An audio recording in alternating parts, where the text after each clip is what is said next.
Welcome back to Confident Real Estate. I'm your host, JC. And because a number of you asked for it, and I promised I would do it if you asked, today I'm going to deliver on my promise, and I am going to deliver a video that's going to cover the topic of real estate syndications, what they are, how they work, and how you can take advantage of them. But before we get into me delivering on my promise to you, do me a favor and hit the like button down below because it really helps the channel out and feeds that YouTube algorithm. And of course, if you're not part of our Confident Real Estate family just yet, please consider hitting subscribe while you're at it. In the meantime, let's get into real estate syndications. And we're going to start with reviewing just what they are and how you can invest in them and make even more money and build your portfolio. And then at the end of the video, I'm going to cover how you can set up your own syndication-like structure to benefit your investments in real estate. Want to invest in real estate, but maybe you don't have the time to go find a deal, structure a deal, manage the whole deal.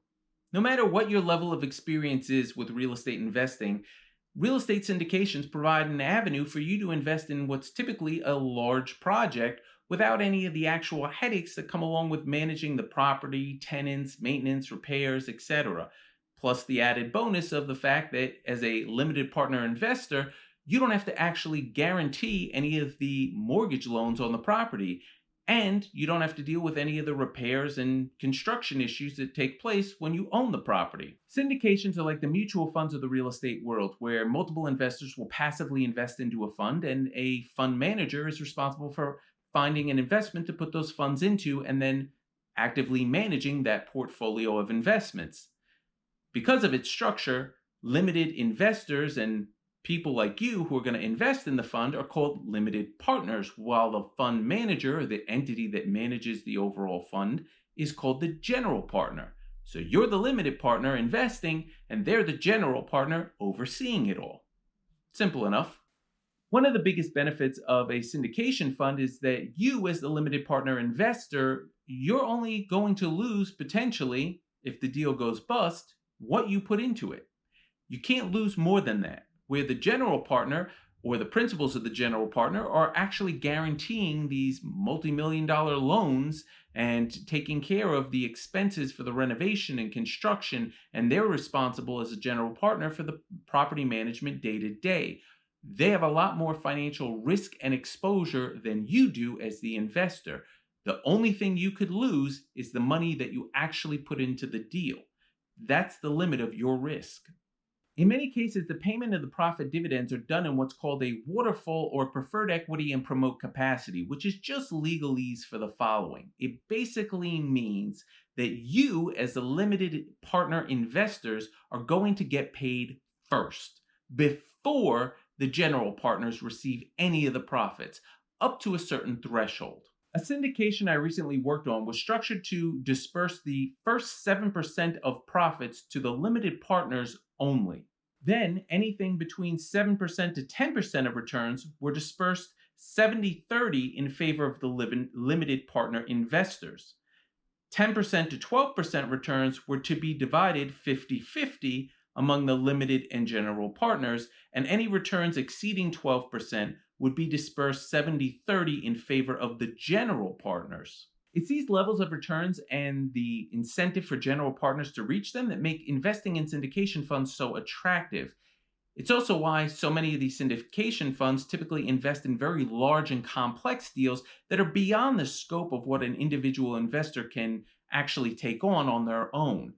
Additionally, a lot of the general partner members invest their money as limited partners personally. They are putting their personal money side by side with you so that they can get the benefit of making money as a limited partner as well as making money as part of the general partner team. And that's reassuring and inspires confidence. No matter what you invest in, you should always make sure that if somebody is asking you to invest your money, that they are investing their money in the deal as well. You always want to see that they have some skin in the game, as they say. Now let's say you want to go out and set up your own syndication structure so that you can attract investors to invest in your deals. To be very blunt about it, it is very expensive and requires strict SEC compliance before you can go out and solicit funds from the general public.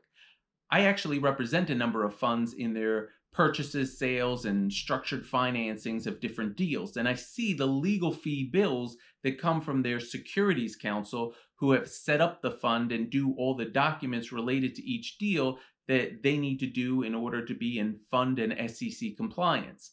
It's very expensive. Those legal bills are in the six-figure range. But then again, the deals we're doing are in the eight and nine-figure range.